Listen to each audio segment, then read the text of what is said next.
न हो लोगे गलिया में ननदो झलकली।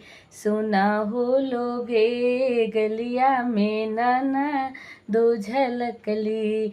जब भाभी सुनेली ननद के अवैया रे, ननद के अवैया हो गलिया में शीशा फोरवली। सुना हो लोगे गलिया में शीशा फोरवली।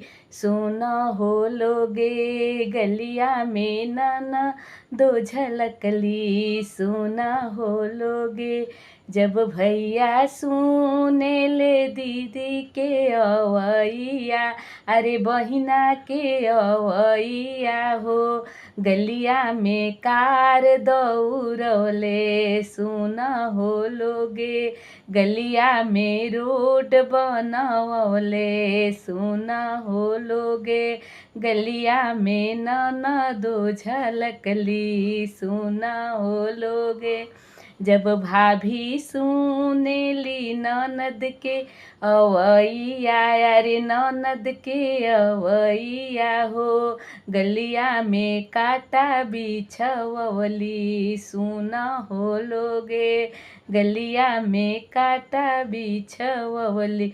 जब भैया सुने ले बहिना के अवैया, अरे बहिना के अवैया हो गलिया में रोड बनवले।